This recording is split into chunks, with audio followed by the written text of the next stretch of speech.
Hello and welcome to the Game Collection Podcast. Working title. Please send in your suggestions for a name for this thing, because we're all out of ideas. But if you've got any, hit us up in the comments. I'm Matt. You will have seen me mincing around in a rainbow sequin jacket on TikToks and Reels and YouTube Shorts. And I head up the marketing things here at the Game Collection. And we also have... That will be me. I'm Jack. You may have seen me on Facebook and Twitter and sometimes on Instagram as Matt's right-hand man as we attend various events, have fun and try to navigate this world of social media as a gaming retailer. Brave, not so new world. Yes, it is indeed that. I believe I speak for both of us when I say we are post-Gamescom. Now, we don't know if that is... Can you tell? Can you tell? Can you tell? Yeah, we don't actually know if that's an official thing, but we both just feel, I think if somebody was to say, like, how do you feel? I would just say, I'm post-Gamescom. This is where I'm at right now. So, yeah. we don't have time. We don't have time to be post-Gamescom. I can't even say it. I'm so post-Gamescom. Post-Gamescom. I can't even say post-Gamescom. We don't have time because silly season's upon us. Gears of War dropped. Metal Gear Solid is tomorrow. Kirby's doing something. Forgotten Land. He is indeed. Borderlands is a couple of weeks away. Like, we're in it. Like, release season is here. We're already here. It's actually quite exciting, to be fair. Like, I love this. I love and hate this time of year because we work in the industry, obviously. So it is mad. But I love it because also we're gamers and it's the best. Yeah, for sure. Like this period, as much as it's like heavy, it goes weirdly quick.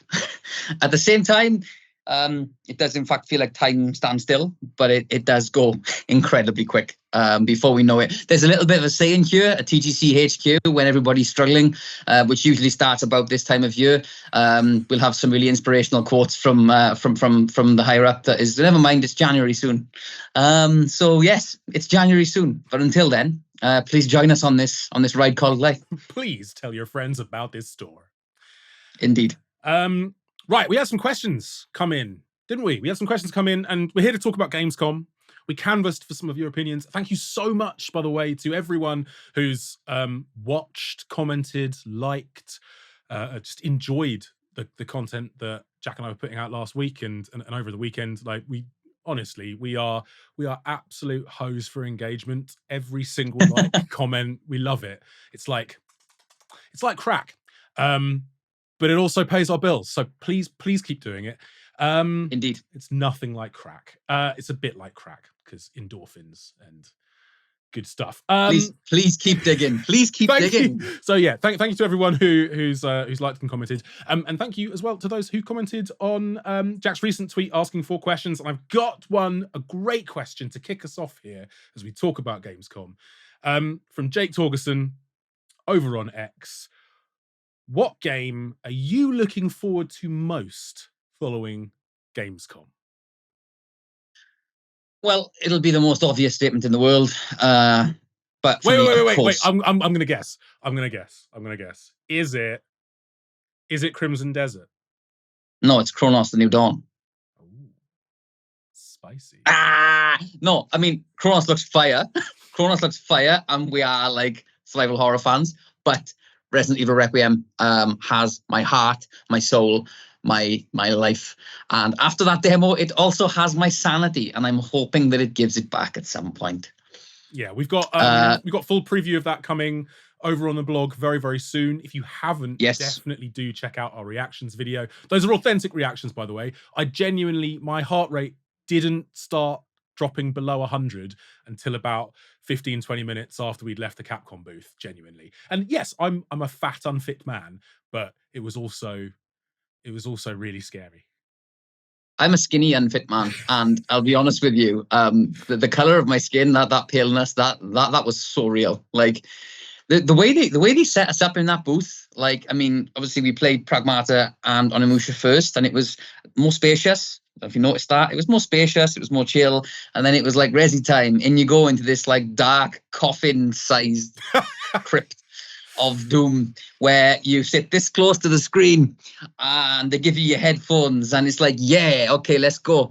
Those reactions, as much as they may have felt like contrived in some way, shape or form, were not. I genuinely felt very uncomfortable for a good hour after that Resi demo. It was horrible because they packed you in like sardines, and I'm the size of 3 men, so it was like 2.5. triply uncomfortable. Man. My hair counts for half. But it was like because I was also mindful that I didn't want to be too scared, or I didn't want to vocalize, because the thing is, when I play horror games, I vocalize a lot. Like I will exclaim, I will swear, and it's quite a professional environment. I didn't want to like show up TGC in any sort of way. But I was talking to myself within like 2 minutes. I'm like, no, I don't like this. I don't like it. Well, what is that? That part in the demo when the giant stalking horrific nightmare appears for the first time, and I was this close to the screen. I was like, Jesus! And then I looked to the right, and the Capcom guy is in the corner just going. I was like, yeah, laugh it up. Like it was genuinely horrific. Yeah. But a special mention also has to go, obviously, just going back to Jake's question. I think we both agree that Lego Batman looks absolutely fire. Oh God, yes.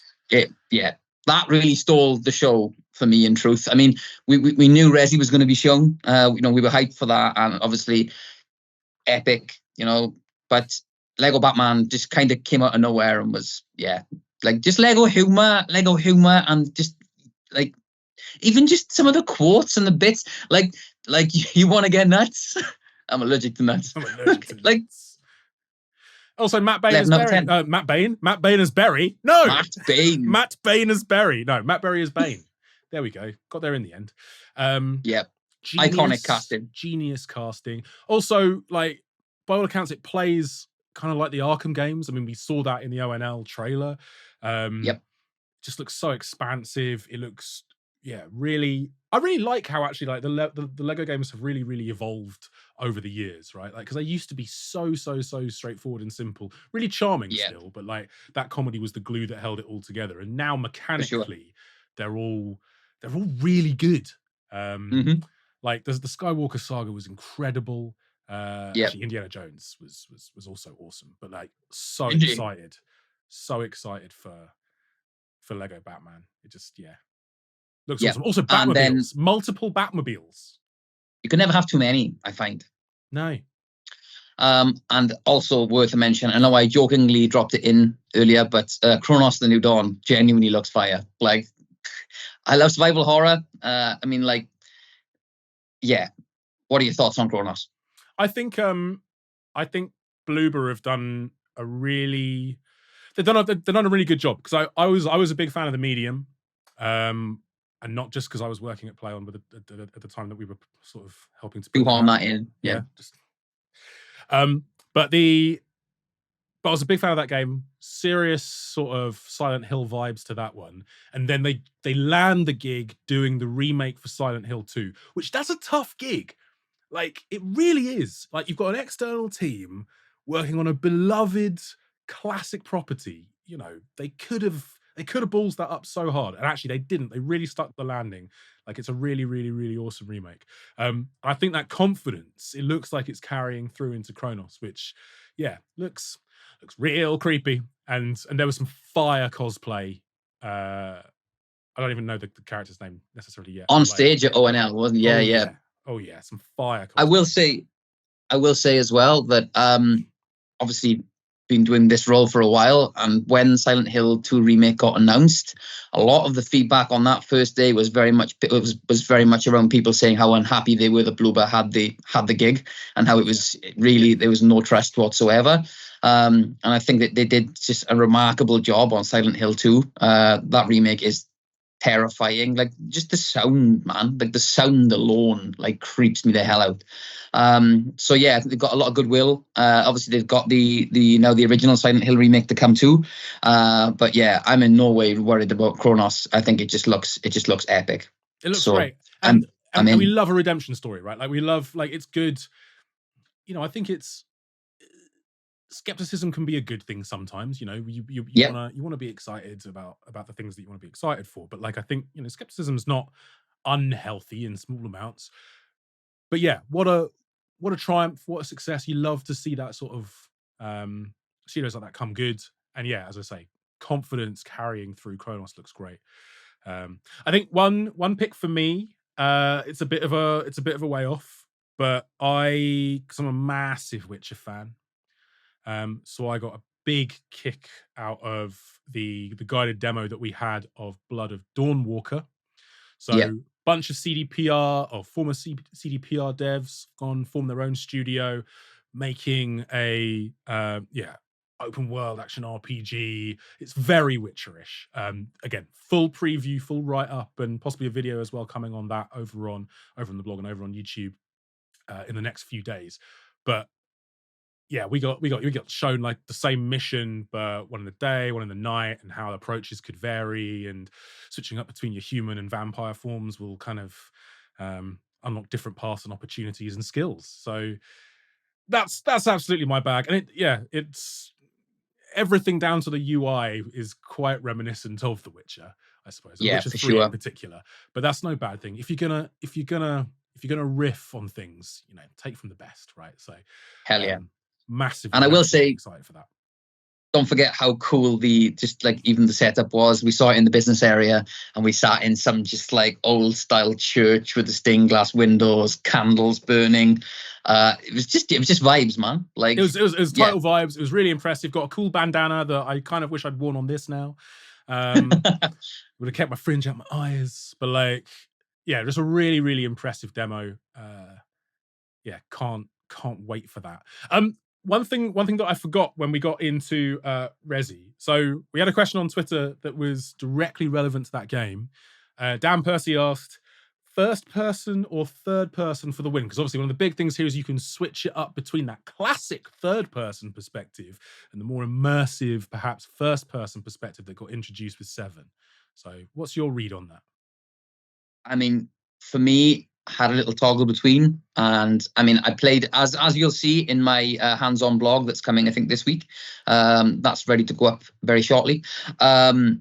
Is that I played first person because it just really just put me in the mix. Like the demo was horrifying, like it really was, and I love the way that obviously not so much I didn't feel it as much in Village, but in Biohazard in 7, just the way of obviously going around that house and just I was like it just felt like at any second stuff was going to go so wrong, and yeah, that was echoed massively in this demo.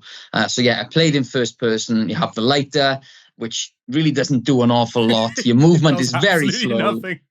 Yeah, it's very slow, very sluggish, and even when it all goes inevitably horribly wrong, you really don't seem to move very fast. Like if I was Grace Ashcroft, I'm sorry, I know that she may have maybe been administered with something beforehand, but I would have been shifting a lot quicker if I'd seen that thing coming after me. So yeah, basically, long story short, although I've made this quite long, first person is the way forward in this game. It's terrifying, but I think it's based off what we played. It's how it's meant to be played. Like, instill the fear, man. Yeah, I completely agree. Like first person, I think objectively is just a bit more immersive. Yeah, Yeah, especially for a game that's all about horror and an atmosphere as well, as you say there. Like it just means everything's happening to you. Like you're inhabiting Grace, right? Like you basically become her and you become her eyes, and everything that's happening to her is also happening to you. Whereas there's naturally objectively there's distance when you're playing in third person. Which, do you know what? If that helps you get through the game, by all means, like yeah, for absolutely. sure. I will probably play parts of the game in third person just because I'm such a wuss. I am terrified by games. Like scary films don't bother me, but like that direct control, especially in first person. Yeah, it's funny you should mention talking about the feeling the fear, because I do remember seeing in the previews for the game that the director had said that was the goal for Grace Ashcroft's character. That's really hard to say, by the way, Grace Ashcroft. Maybe it's just because I speak Grace incredibly Ashcroft. fast and I've had Grace five copies. Ashcroft. All right, make it look easy, why don't you? Yeah, Grace yeah, please. Ashcroft. Okay. But I think if you say done this Grace before, haven't Ashcroft's you? character, oh yeah, it's quite a mouthful. We get it. We get it. We get it. You're a professional, Matthew. We get it. My man. No, I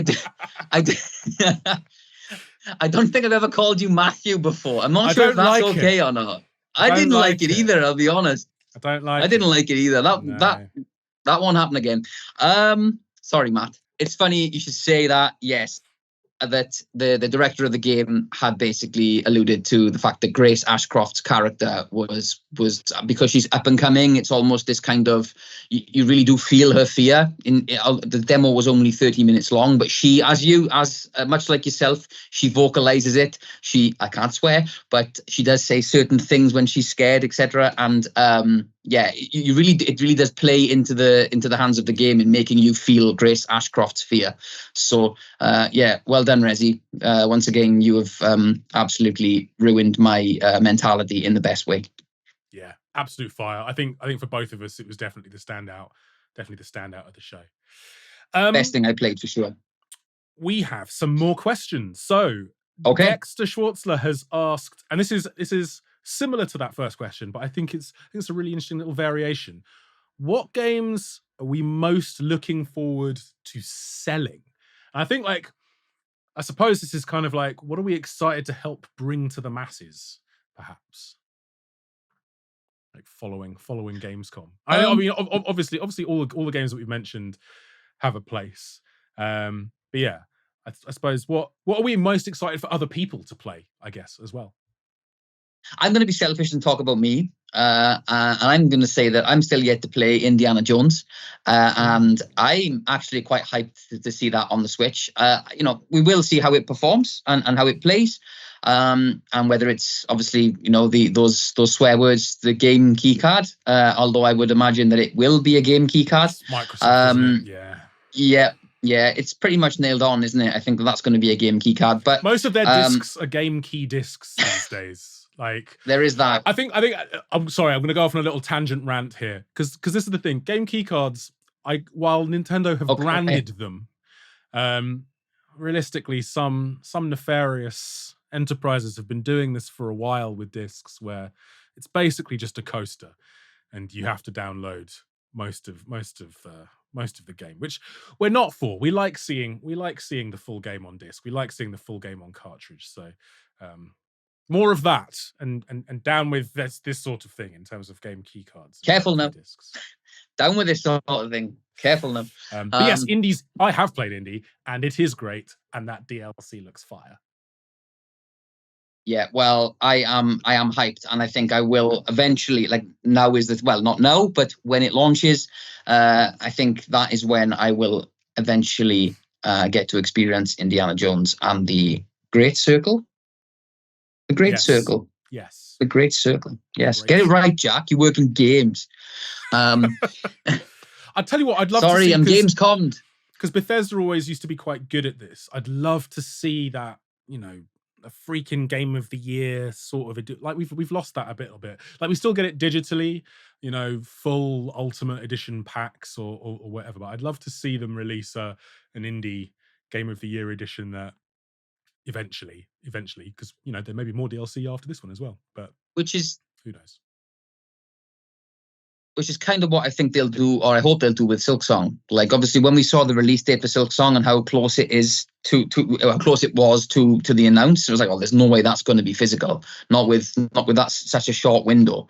But you'd like to think that there'll be maybe a down the line a Game of the Year edition or a physical edition of Game of the Year. Who knows? But will be a complete edition or something that will launch physically. I would love to see that as well. Obviously, because we are physical media forever. But yeah, just to kind of piggyback onto what you were saying there about digital and physical. Yeah, I think Silksong, the queue for that was insane. So we did not get we sort of divided and conquered. We did not get an opportunity to kind of play that one because it was upwards of 2 hours and we had places to go and people to meet, but and coffee to drink and coffee to survive. Coffee to just to survive straight into the veins. But like, it was there was no enjoyment. It was really, really, really excited to play that when it drops. But yeah, I think there are several other games that I think we're very excited to get into from a sales perspective. Like FC always does very well for us, and there's a write up of that coming. I wish we'd kind of been able to spend a little bit more time with it actually, just to sort of explore and see how much of those promises EA have made in terms of the gameplay side of things have actually made it into this year's game. Sometimes it can be a little bit incremental, but their whole marketing campaign this year has been very much around, oh, we've fixed all your complaints. And we got some time with it, but not quite enough just to see if that was all true. We won't have to wait long. It's out in 4 weeks, basically. Yes. But yeah, Borderlands is just around the corner as well. We're excited to get that into players' hands. And shout out to Black Myth Jean-Qui as well, because obviously we saw the Resi demo, and that was not the demo, the Resi kind of teaser trailer, if you can call it that. And everybody thought that was the end and got up and left. We only stayed seated because we didn't want to kind of get stuck in the crowd. So we was just chilling. And then Jeff Keighley's like, "You're all leaving, but there's another game." I thought the reveal of that was very cool. That giant tiger looked fire.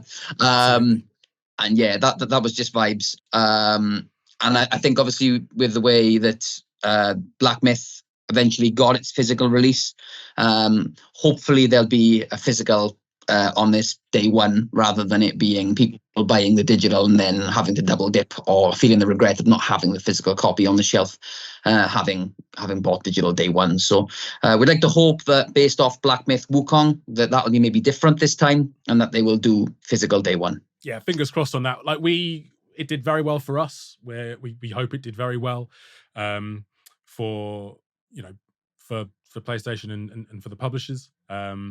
So yeah, as you say, hopefully day and date, physical and digital there. That'd be really awesome. And that leads us quite nicely into a question from NSW Mongoose, who says, what games really took you by surprise? So yeah, what were the games, Jack, that kind of, I guess, maybe came out of left field, or you went in feeling a little bit, and then came out feeling a little bit, yeah? John Carpenter's Toxic Commando looked epic. God, yes. Yeah. Look, gory as hell. Just mad fun. Just boom, boom, boom. Yeah. If you haven't absolutely played fire. Space Marine 2, go, after you've listened to this podcast, go play Space Marine 2, because it's the same team that was behind that. I think it's Saber teaming up with Focus Interactive, or Focus Games, as they're now, I don't know, Focus Entertainment, I think, as they're now called, to just bring balls to the wall action. And that's the thing. Space Marine 2 was a nice throwback. Like, it's this year's Gears. Oh, it's last year's. I've lost track of time. Anyway, it's post Gamescom. Gamescom. It's fine. It's like this decade's Gears of War. It's so good. It's just big, brutal, bloody awesomeness. And yeah, Toxic Commando looks like it's going to be just similar power fantasy vibes. Also, John Carpenter. Like, John Carpenter's the best. Just the thing. I'm very ready for this. We could even do just like a separate podcast on how good the thing is. Yeah, it's really good. It's really good. Yeah. I still think we might still have some deluxe editions left, so you should go check that out if you haven't already. Do you want to come over later and watch the thing? Yeah. Okay. That's a film. Sick. That's a film that whenever I just sort of channel hopping and it's on, I will just always watch the end of it. It's just great. It still creeps me. It creeps me like to the max. Like, I feel like in my bones. It's the win, man. Like, not just physical media, physical effects. Physical effects for the win. Wonderful. Yeah. What else was surprising? Oh, I think for both of us, because I'm more into my hack and slash games than I think you are. I think that's fair to say. But I think both of us were quite taken with Onimusha. Hell yeah. You played that, I watched, so I think you can talk more about the gameplay, but from my perspective, that looked silky smooth, man. Like, that looked silky smooth. It was butter smooth. And again, preview on that coming very, very, very soon. But like, I'm fed up of Souls-likes, man. Like, it's killing off one of my favorite genres, which is hack and slash. And I get it. Like there are so many great Souls likes, and FromSoft are wonderful. They're brilliant at what they do, but like every game these days seems to be a Souls. I'm like, no, we can have some variety in our action games, and that's why like Black Myth was like Wukong was awesome. Love to see that. It was hard as nails, but like it was just a bit more slicey dicey, like fancy awesomeness. Shout out Ninja Gaiden 4 actually, because that's Platinum Games goodness. But Onimusha was, do you know what? It was relatively simple. I played it on action mode rather than story because I wanted a bit of a challenge. But like it was quite easy mowing through the sort of your bog standard demons, but then got a nice boss battle at the end of that demo, and that's where you kind of really saw the sword play come into action, and like the parrying and that sort of thrust, parry, attack, defend, that ebb and flow of like sword-based combat. It was really, really cool. It was really cool. And as Jack said, like butter smooth, handled brilliantly. I want to play all of it right now. I want to play all of it. I also love how you took out that enemy with that timed attack perfectly in one strike, and the guy on the booth was like, "Oh yeah, man, yeah, you absolutely nailed that!" Like and completely made out like you had done it on purpose. When I know absolutely you were just had done it on missing, purpose. Man. No, I had like, done it on purpose. Yeah, you know, and you said that, and nobody believed you. Don't take this from me. You were just like, yeah, oh yeah. If you catch that right, you kill him. You kill him in one go, and you're like, yeah, no, I know. And I'm like, you did not know that, bro. You did not know that. You were button smashing. That because so. Well, I didn't actually know that would be in this one because there we go. Those moves are part and parcel of Onimusha's history. Like that sort of instant. The name escapes me. Is it Ishin? Essen moves. I can't remember. Anyway, that sort of you time it absolutely bang on, and it's instant kill. Did I expect to do it in that moment? Maybe not. That's a lot of words for I did it by accident, Jack. I'll be honest. You're an accident. No, that's mean. It's been said. It's been said on numerous occasions. Oh, that's not making the edit. Collectors, you all just saw him call me an accident. I hope this makes the edit. That needs to stay in. It shows the wonderful rapport and respect we have for each other. Does it? I think so. So yeah, Onimusha, definitely a really, really pleasant. I don't even want to call it a surprise. It wasn't necessarily massively on our radars, but then by the end of that demo, it absolutely was. So that's very cool. Anything else that jumped out at you? I will say one thing from me from opening night live, and I forgot it when we did our immediate reactions. Valor Mortis. So that's new game by the Ghost Runner guys. It looked like BioShock meets Bloodborne. It looked freaking awesome. So yeah, I'm massively psyched for that. As am I for Zero Parades, which is the new game from the Disco Elysium guys. I know that studio's had its ups and downs and it's had a bit of drama. I'm hoping the game's still great, to be honest. It obviously looked a bit like Disco Elysium. But yeah, spy setting looked rad. And speaking of spies, yeah, quick mention for 007 because we can't really talk about it until early next month. But yeah, look out for that preview. Yeah, for sure. And just to go back to what you said on Valor Mortis, I think that was actually in like the opening night live pre-show as well. Yeah. Like that wasn't even in the main show. So yeah, that did look absolute fire, and I think probably should have been in the main show. Yeah, it looked awesome. There's a dude with like 3 arms coming out of his. He looked a bit resi. Yeah, a little bit old school resi. Man. Like three shotguns coming out of his shoulder. It looked awesome. It looked awesome. I have one when you can have 3. 100%. 100%. One last question, I think. So a couple of questions I'm gonna group into one. So Dexter also asked, have you got any advice for those who want to go next year? And Dan asked, can I take my boy? And I think certainly on that latter front, we saw lots of kids, particularly out on the show floor, with some with older siblings and with parents, friends, etc. So you absolutely can. it does. I would say the show floor is quite overwhelming.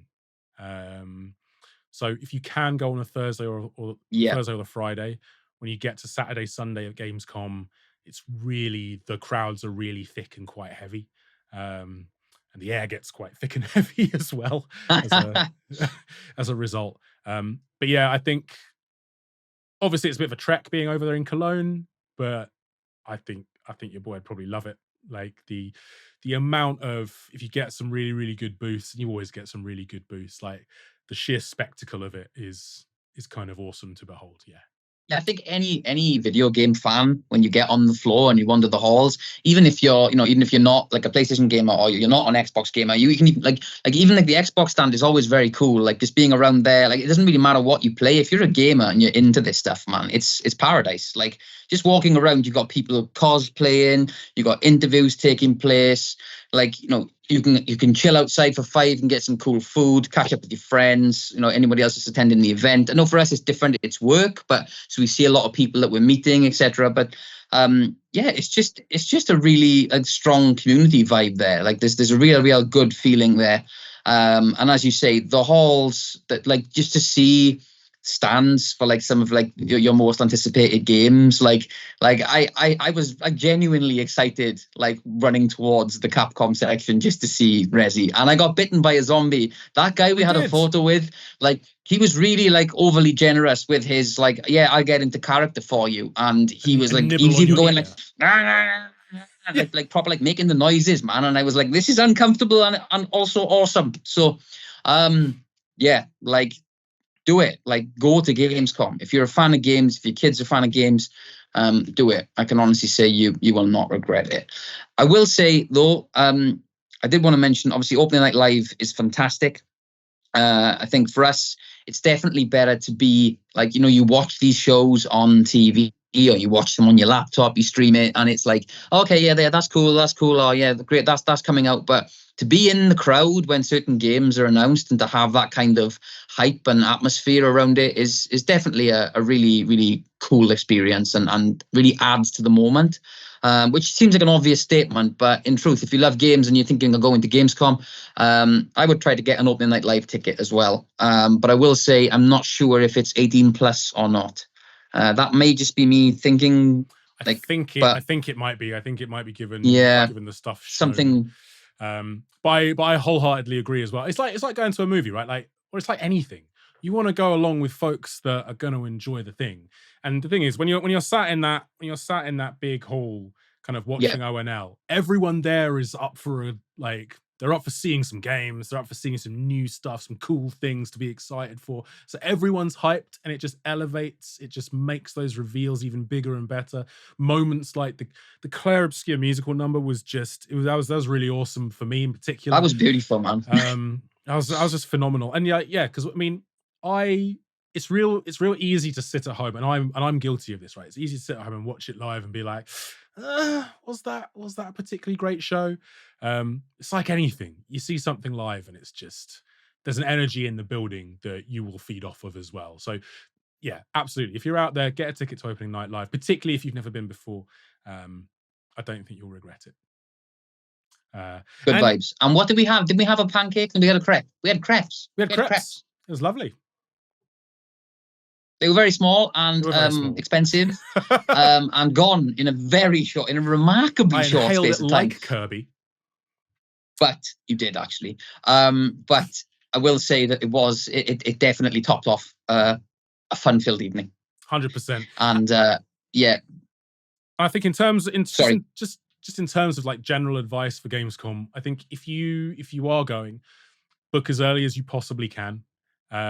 Because it's such a massive industry event as well. Hotels and flights, trains, they go quick. The Eurostar does now run bookable trains both legs. So you have to change at Brussels still, but you can book onto a Eurostar train from Brussels through to Cologne. So if you're not a fan of flying, that's what we did this year, and it was kind of great. Although we did get slightly delayed on the way back, but we won't talk about that. We won't talk about that. But yeah, book as early as you possibly can.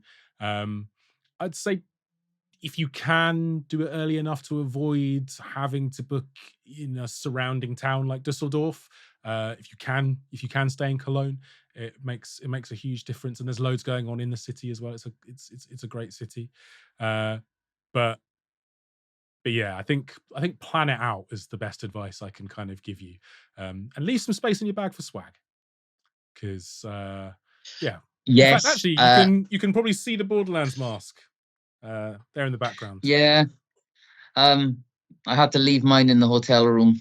Jack did Couldn't not plan fit for it in. swag. Did not plan for swag, man. I hope the housekeeping, like, enjoys the mask, and somebody in their family is a Borderlands fan. It pained me to leave it behind, but I just knew that if I absolutely, because the only way it was coming home, either wearing it, which I think would have been a problem at passport control, Oh, yes. or cramming it in, and I knew what would happen. It would be like, oh yeah, I'd get it home and that thing would be broken, and I would, I would rather just leave it there than carry it all the way back from Germany to pull it out and it be absolutely mullered in my bag. So yeah, as Matt said, that should be the number one rule. Leave space in your bag for swag. Space in your bag for swag. Space in your bag for swag. You frozen? Are you there? Space in your bag for swag. Space in your bag for swag. Come on, what? Space in your bag for swag. Something like that, yeah. Vibes. Yeah.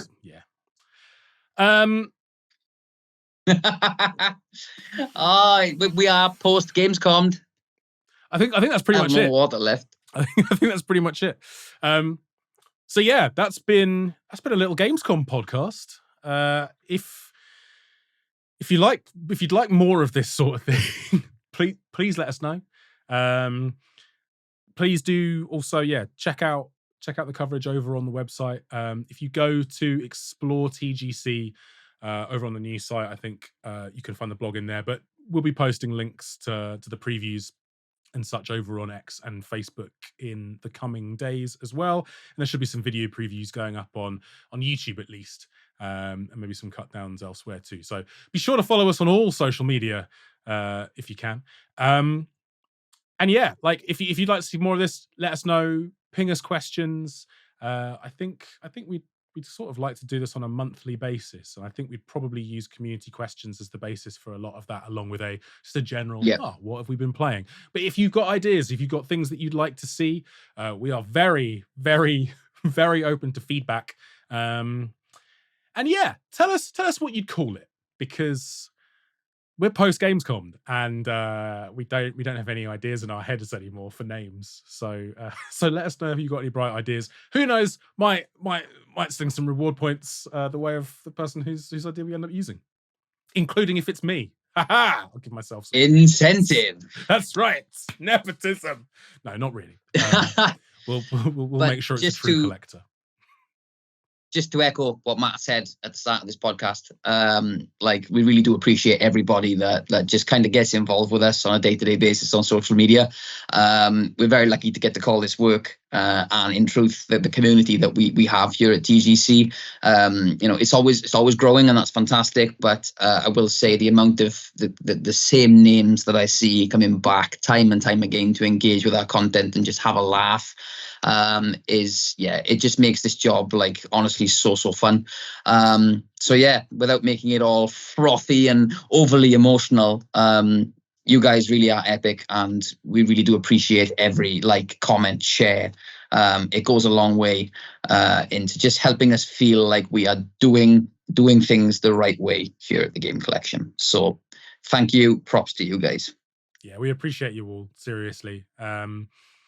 It's awesome to see. So yeah, as I said before, every comment, it genuinely means the world to us. And yeah, if there are suggestions, if there's things that you'd like to see or hear, not just in this podcast, but elsewhere across the website, let us know. Please do. We're still finding our way on Shopify a little bit. We know people have been clamoring for wishlist functionality for a very, very, very long time, and we have a long list of things that we're hoping to get to. But yeah, keep those suggestions coming. We do read them. We do see them, every single one. And yeah, we value you guys. So yeah, thank you so much for listening. And yeah, who knows? If enough of you like it, maybe we'll see you on another one in a few weeks' time. But yeah, until then, we're gonna try And please remember two things. Two things. Please remember two things to finish. Ooh. Two things to finish.